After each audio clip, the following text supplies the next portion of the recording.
Welcome back to thankfully, the final segment of the September County Connections show. We're going to start off with, we're going to talk about some technical stuff. The county's website, its email addresses for all of us employees, and its logo. So all take it away. Improved. Sure. All new and improved. I'll kick it off. So live right now, our website is www.summitcountyco.gov. And we think that's a lot easier to roll off the tongue than co.summit.co.us. And along with that, all the county emails will be, like for me, it'll be like dan.gibbs@summitcountyco.gov.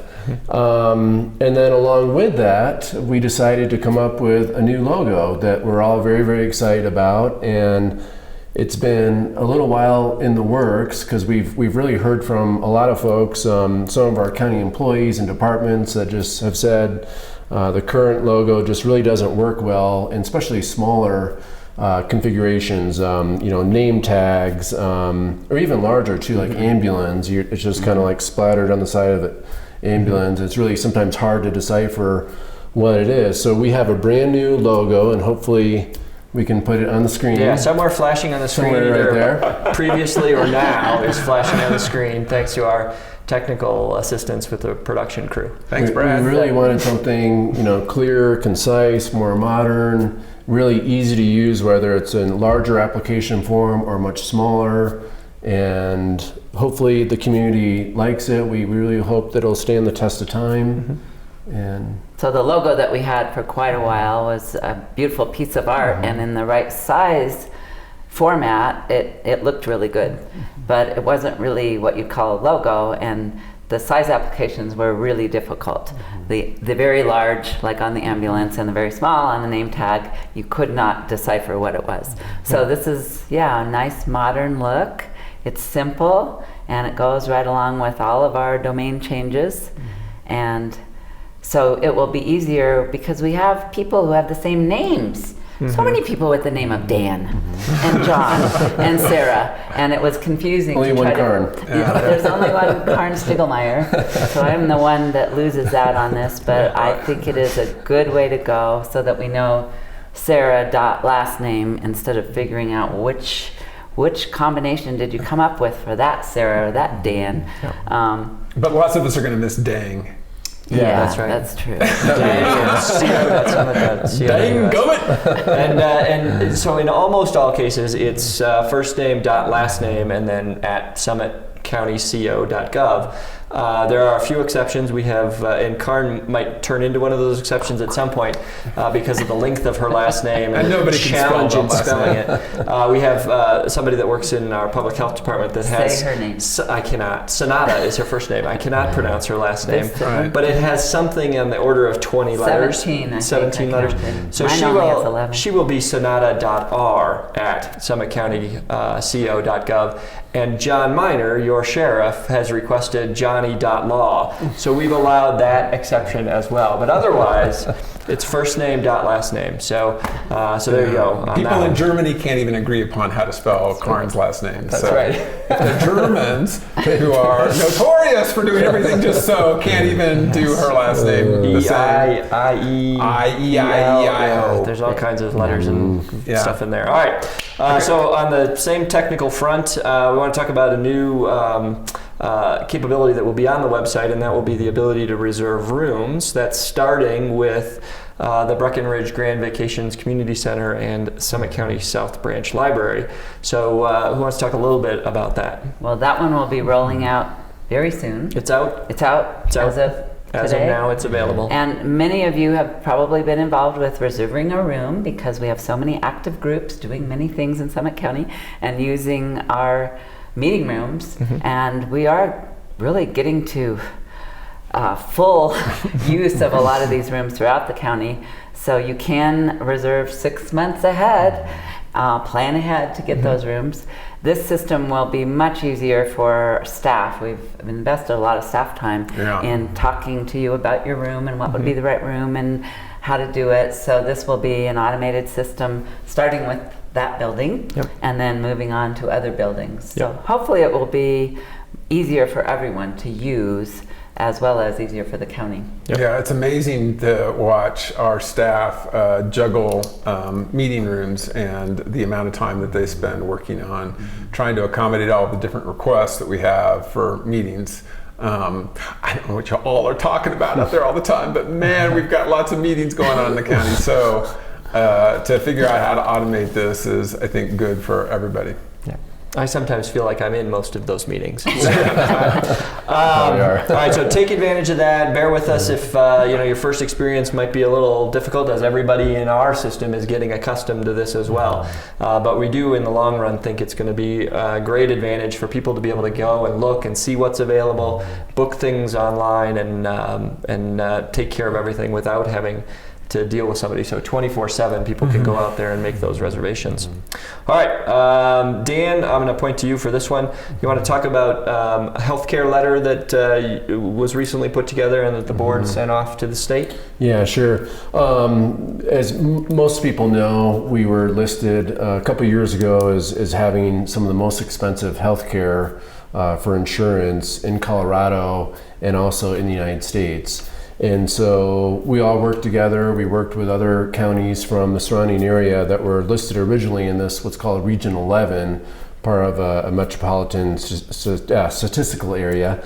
And we were successful in getting rid of that Region 11 and going back to the old configuration that we had in place in Colorado for years, which was more or less Summit County and the whole western slope minus Grand Junction area. And so we were expecting rates to be about 17% decrease from previous years. Well, we've seen some indications of insurance rates being as high as 40% in some areas in the West Slope. Not necessarily here in Summit County 40%, but definitely an increase in some areas. The insurance companies more or less provide the rates to the Division of Insurance in more or less late spring, early summer, and then they have that duration throughout the summer. And then into early September to decide whether or not they accept the rates or reject the rates. And so all three county commissioners of us signed, as well as, to my knowledge, all the towns in Summit County sent a letter to Division of Insurance Commissioner Marguerite Salazar, more or less urging the Division of Insurance to take a really close look at the rates and the proposed rates, highly scrutinize those rates. We want to know what's driving increased costs. We as policymakers want to work within our local community to figure out how we can decrease the rates while keeping high quality, affordable health insurance for people that live here. So for folks that are watching, let's say we're on top of it, we're working hard. We don't know what the rates will be like, but it's really putting the governor's office and the Division of Insurance on notice that we are following this process, and we mean business at the end of the day. We, in my opinion, you look at how the state of Colorado is marketed and the economic drivers. Well, tourism is a major economic driver in the state. And you look at our numbers of how many people visit Summit County and where they visit in the state, and I would say a lot of the activity for the state is right here. So we don't want to be penalized for something that's so great for our state. It's already expensive to live in this wonderful community. So we're working hard to figure out how to have people live where they work and work where they live, and have folks not have to be in a situation where they're pay for rent or their mortgage or health insurance for an individual or for their family. We just don't want to see that situation here. Yep. We're expecting those rates to be announced or released middle, more likely to later end of September. And again, we'll certainly be looking at those. Indications, as Dan said, were that there's at least some number of plans that were submitted were showing significant increases. We don't know if that means that was the majority of plans or if that was a few plans here and there. But we'll be able to analyze those rates much better once they've been formally released. But I think, again, the board and the towns as well, putting some pressure on the Division of Insurance up front before that release is done to make sure they understand that we're looking at that and that we want to make sure that if there are increases, that they're justified. I think that that's a great opportunity for us to get in before everything gets out. Right. So, all right, and Karn, you get to close with the Colorado Water Plan, or information about the Colorado Water Plan. Well, Dan created a great segue again. Tourism is an economic driver not only here, but for the entire state of Colorado, and it all depends on water. So it's been about a year and a half that the basin roundtables, 9 basin roundtables in Colorado, have been working on the water plan. The first draft came out a while ago, and it was very conflictive. The basins were saying opposite things. Like the South Platte was saying, well, we're just going to do more Trans Mountain diversions to get more water to fill the gap. And we've made some good headway with the second draft, where there's less of that conflict in the plan. There still is some. Basically, we want to avoid where California is today, and we want to have a plan that will work, and will work in times of scarcity as well as in this time of abundant water that we've had. So the deadline for comments is coming up soon. This is for the final draft, and then it goes to the governor, and not long after that it becomes the plan. And it works essentially as a master plan for the state. So you can go to coloradowaterplan.com and you can read thousands of pages of information. You can also go to the Get Involved tab there and just make comments.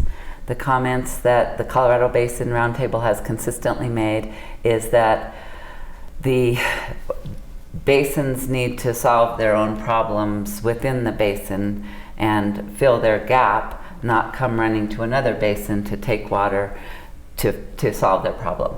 And there are very good conservation measures in the plan that are options. Efficient water conscious development for the next 5 million people is one of the more important points that we continue to make. High conservation is what we've adopted in all the western slope, but there are some Front Range entities that still insist that, well, high conservation might be a little hard. So some comments about high conservation and good water conscious development for the next 5 million people moving to Colorado, according to the State Demographer's Office, by 2050. Wow. That's amazing. And for everyone watching, folks should know that Karn has put, I want to say, thousands and thousands of miles on our vehicle, going to Glenwood Springs, Denver, Grand Junction, everywhere to represent Summit County on this very, very important topic. So thank you. Yeah. Yep.